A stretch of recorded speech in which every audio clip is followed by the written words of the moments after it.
Welcome to the Bioneers, Revolution from the Heart of Nature.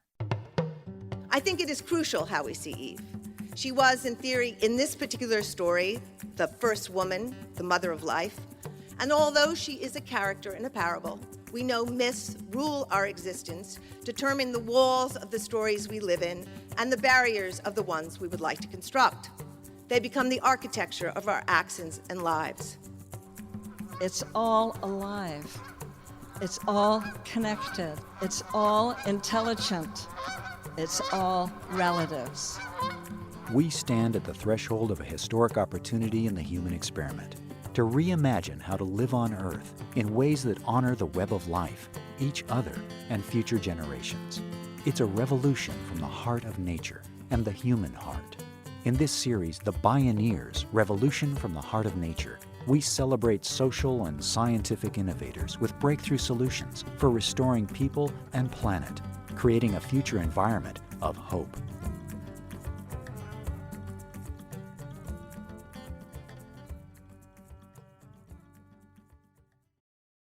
Shakespeare famously asked, "What's in a name?"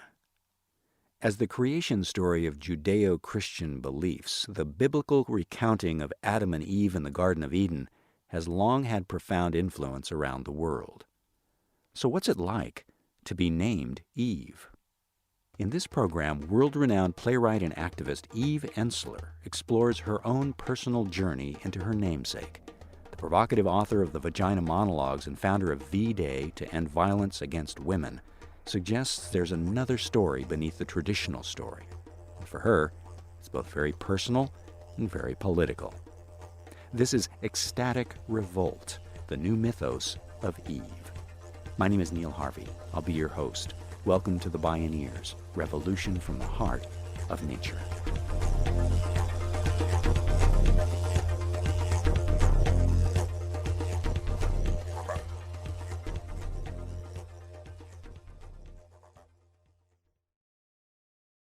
So let me go back to Eve, first woman, Adam, serpent, apple, garden, God. I take you back there because that's where this story begins. Life is what happens when you're making other plans. As John Lennon said, that's what happened to Eve Ensler when she spoke at the 2014 Bioneers conference. She scrapped the talk she had planned to give because in the process of preparing, of dreaming and thinking and reflecting, something magical and unexpected happened. She says she wasn't sure whether to characterize it as a memory or a revelation, or perhaps it was a series of intermingling events that catalyzed a vision about something she's been struggling to understand most of her life. Whatever it was, a vision came roaring through with raw, unvarnished passion and power. She sees the process as a contribution to the new mythos, viewing Eve as an archetypal figure rather than a religious one. It's from that archetypal perspective that Eve Ensler spoke at the Bioneers conference. I've been obsessed with Eve my whole life. First of all, it was my name. And to be honest, for a 6-year-old, it seemed ridiculously impossible to be named Eve. She was not only responsible for the downfall of paradise, expulsion, sin, shame, but death itself. Names, like myths, determine a lot. In a deep sense, I belong to that story of Adam and Eve. It was like a tectonic plate at the bedrock of my consciousness, engendering how I saw myself and how I behaved in the world.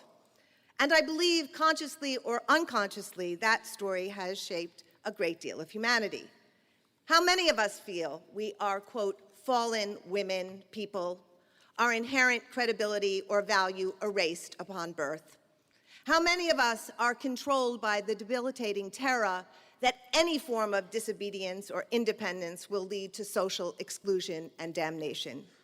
How many of us feel cursed for our curiosity, forbidden to know what we know, living amidst a culture constantly manifesting a pathological and patronizing distrust and disdain for our instincts, delegitimizing our intuition, or belittling anything that might lead to a deeper, more embodied intelligence? The myth of Eve has served as eternal warning, electric fence around our psyches, zapping our impulses to revolt or question. I don't know about you, but the serpent has figured highly in my life, in the form of sex, drugs, rock and roll. I think many of us have constantly been ingesting things that are stand-ins for apples, but always with a sense of being wrong. Our life force or hunger to be, our erotic impulses have been distorted through this cellular shame and distrust. Although this dominant story seems to rule our conscious life, if we stop and listen, we know there has always been another story gnawing at our collective subconscious, another idea of the archetypal mythic Eve. Eve Ensler points out that according to the Bible, God says to Adam and Eve, "You may surely eat of every tree of the garden, but the tree of knowledge, of good and evil, ye shall not eat, for in the day that you eat it, you shall surely die." Some scholars have asserted that the mythological apple is a symbolic substitution for a mushroom, the hallucinogenic Amanita muscaria, which resembles an apple with its bright red flesh speckled with white dots. One illustration of Adam and Eve from the 13th century does indeed picture the tree of knowledge as such a mushroom, with the serpent wrapped around it. The serpent, who was Eve's deeper inner knowing, said, "Eat the red fruit and you will not die."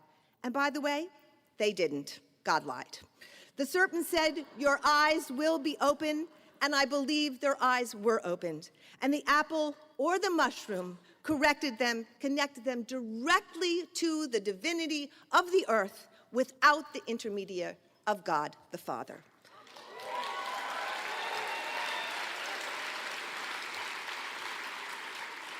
So Eve ate the apple and came into her full, independent, erotic self and heart. And what did she do next? She generously offered this transformation to Adam, because that's what women do.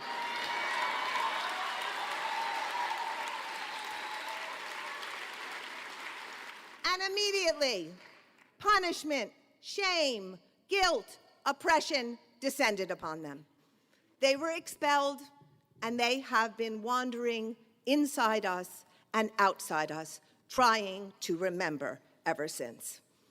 Eve, who knew paradise didn't need to be carried in on a white horse or descend in an illumined cloud, because in fact, paradise was already here. And our project, rather than waiting for paradise to be delivered, was instead to develop the capacity and vision to recognize and appreciate the paradise already here.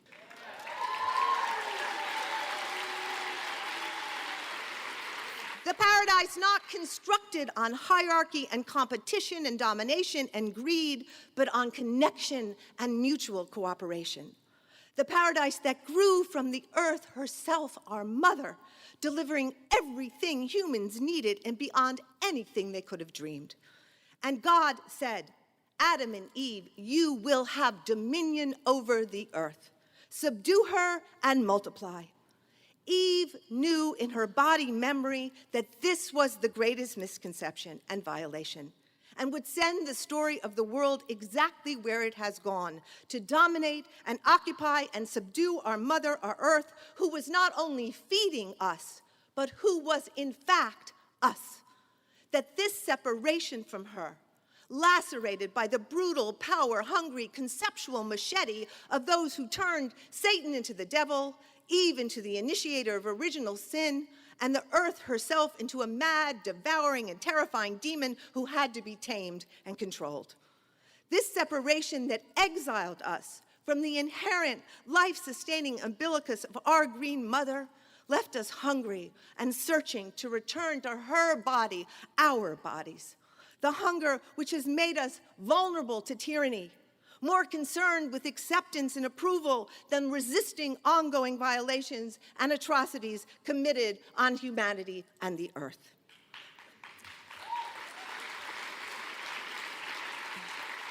That hunger that has led to dramatic and contemporary addictions, drugs, food, shopping, sex, all overcompensating for the desperation to be one with nature and in turn ourselves.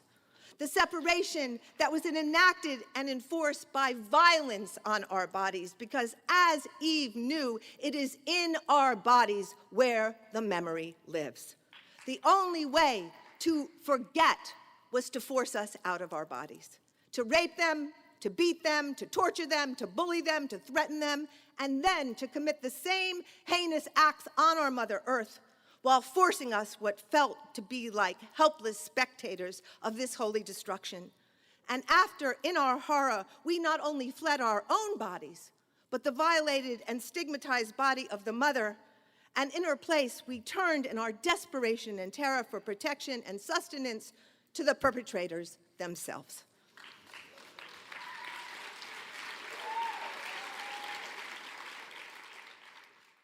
Eve Ensler observes that Eve didn't ask God or Adam for permission. She knew she risked disapproval. Ensler says archetypal Eve must have instinctively known that her legacy, legitimacy, and name could be ruined, and she would be expelled from the garden.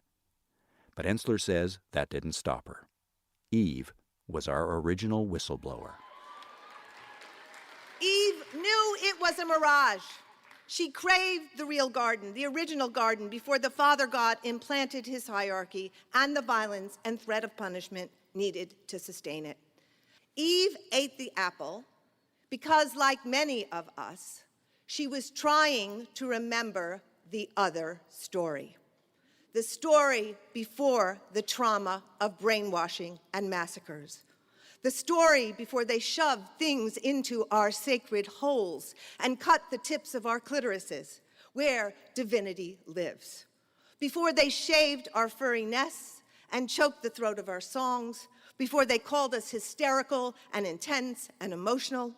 Before they beat boys for crying and wanting to wear dresses. Before they stoned us for uttering the words of our mothers and drilled down into us to rob us of our moist and fertile secrets. Before Eve was made to believe she was taken from a rib, before she was forced to be obedient, before she stopped dancing as and in the undulations of stars and moon, before she stopped dancing. Before she buried her powers to heal with touch and see the future and blend with land, before she knew how to pleasure herself over and over and over forever. And men knew they were there to serve that pleasure, because as she was pleasured, they and the world were pleasured over and over and over forever. Before she was embarrassed by joy, before she apologized for her heart and stopped respecting the size of its brain, before she disqualified her opinions and apologized for her insatiable curiosity, before childbirth became punishment and love and service to a man became mandatory, before she swallowed her rage and choked her voice, before men established God the Father at the top, before there was a top, before the earth was treated as the wretched wild, before when it was life generating life in all directions. Eve ate the apple because the trajectory of her hunger was our way back. And the apple was the fruit of memory, the medicine of recall, the aphrodisiac of original connection. Eve ate the apple to regain her powers, to know what she knew before she got held hostage in the wrong garden.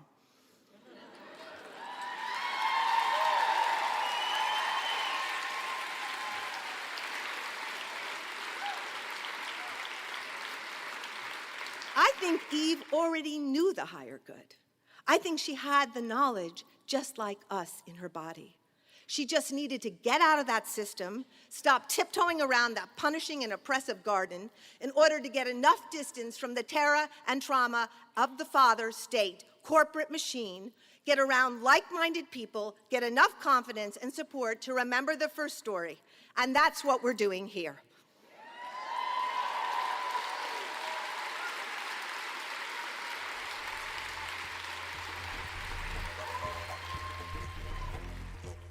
When we return, Eve Ensler looks at how this different way of seeing the story is blowing the whistle on violence against women and girls all over the world. This is Ecstatic Revolt, the new mythos of Eve. I'm Neil Harvey. You're listening to the Bioneers, Revolution from the Heart of Nature.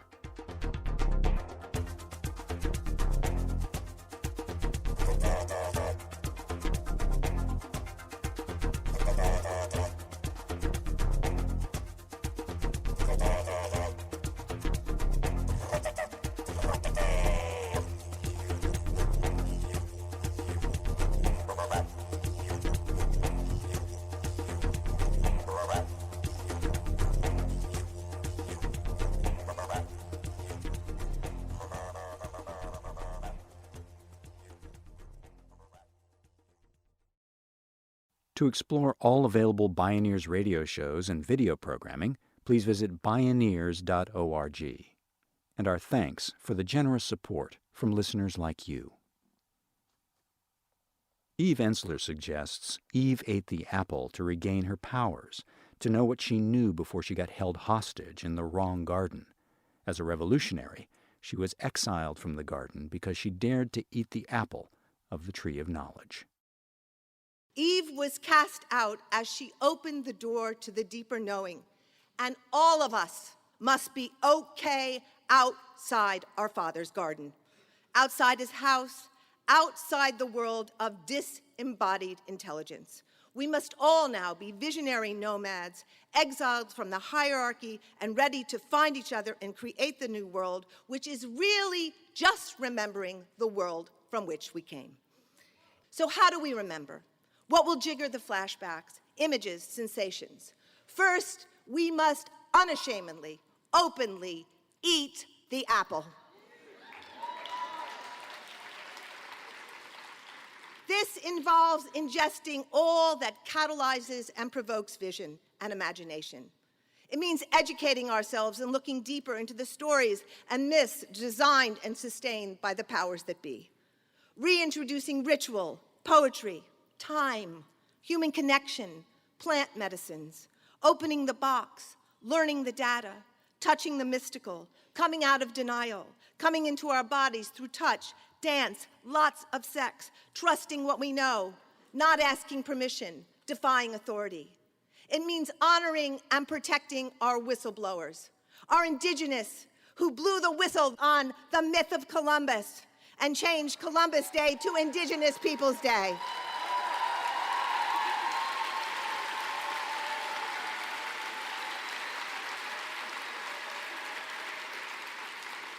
Chelsea Manning and Edward Snowden, who are the truly great people of this time, who blew the whistle on the NSA. Our brothers and sisters in Ferguson, who blew the whistle on police brutality and racism.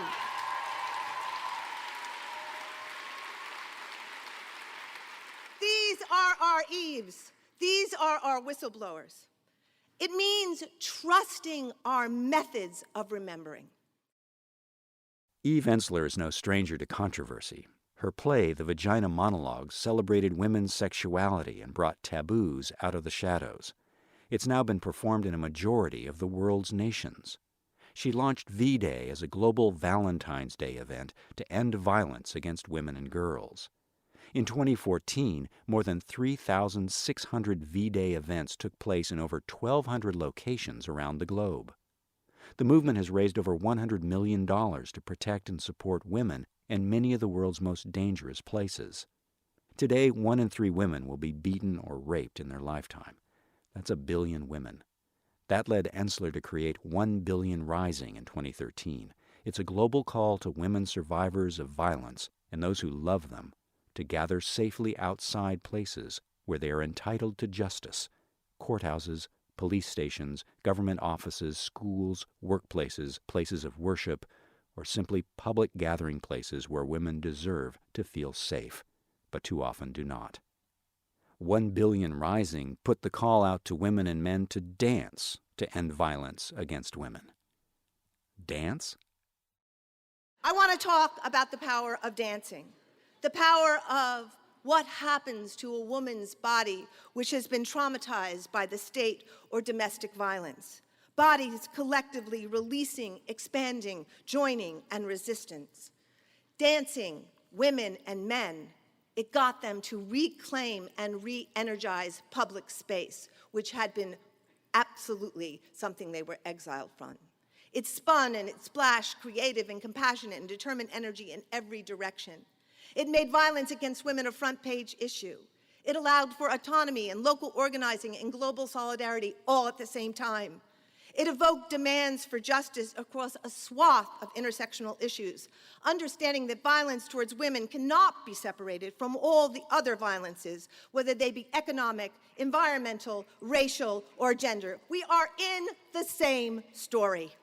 It added joy to the ingredients of our resistance, and by doing so, it added sexuality, and it evoked the mystical and intangible, producing what seemed like miracles. 1 Billion Rising lived up to its ambitious name. 1 billion people in 207 countries participated. In Zimbabwe, the 1 Billion Rising and the dancing freed many women from prisons who had been held there for killing their perpetrators. It inspired men throughout the Congo to write a declaration of solidarity to end violence against women and girls across the world. And then they followed up with a national gathering that I got to attend, which was one of the most beautiful events I've ever seen. Men coming from across Congo to stand up for women and girls and to redefine masculinity. It's now collaborating 1 Billion Rising with restaurant workers in this country, fighting to end substandard pay, which directly licenses the highest level of sexual harassment in any industry. From Africa to the U.S. to construction workers in Peru who turned every construction site into a sexual harassment-free zone, to 100,000 rickshaw drivers in India who now have a button on their rickshaws that says, "My religion is respecting women." Dancing became a transformative way to reclaim public space and change the story on the ground. Dancing broke taboos and compelled women. Women danced at factories, in front of corporations, in churches, but mainly it allowed women and men to come back into their bodies to reclaim public space so they, like Eve, could begin to remember the world we know inside us that we manifest outside us.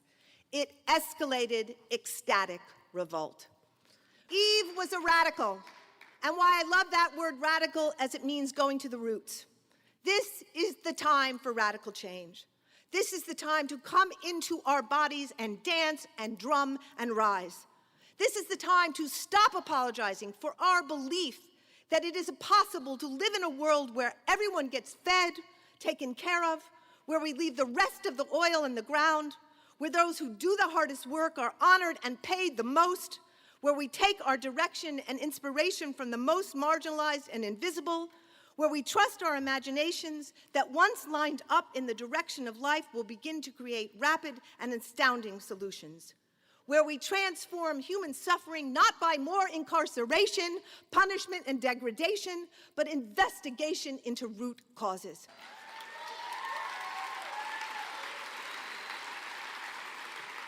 Where we stop celebrating and becoming passive participants to celebrity, royalty, famous money, fame as our models, but instead honor and highlight those who humbly and without resources transform and lift their communities.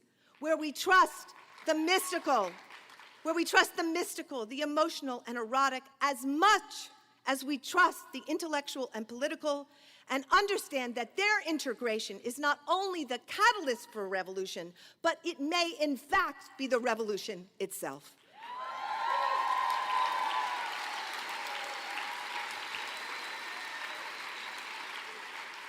Where we come to know, and I say this from the deepest sense, that humility is the path to revolution and service is the only song.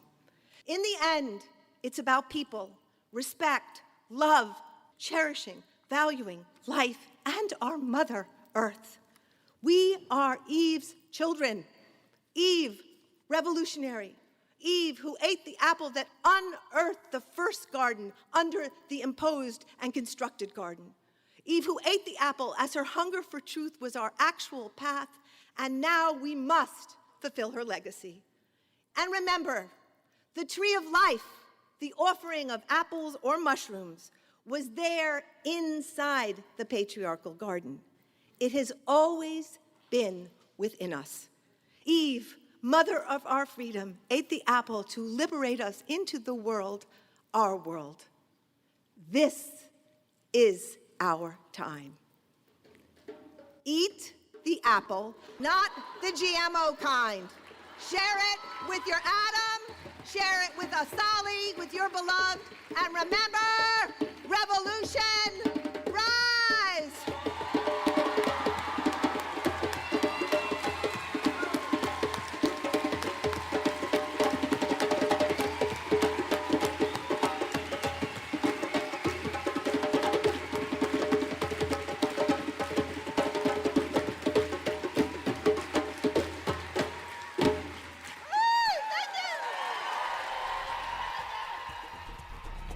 Playwright and activist Eve Ensler. Ecstatic Revolt, the new mythos of Eve.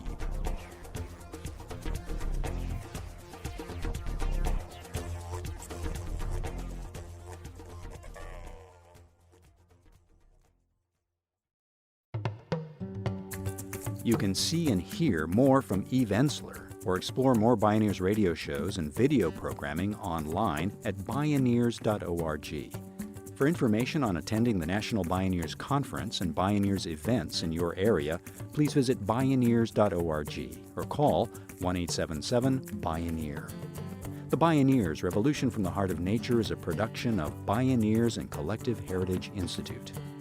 Executive Producer Kenny Ausubel. Written by Kenny Ausubel. Senior Producer Neil Harvey. Managing Producer Stephanie Welch. Station Relations Ana Iglesias. Our theme music is taken from the album Journey Between by Baka Beyond and used by permission of Hannibal Records, a Rykodisc label. Additional music was made available by New Earth Records at newearthrecords.com.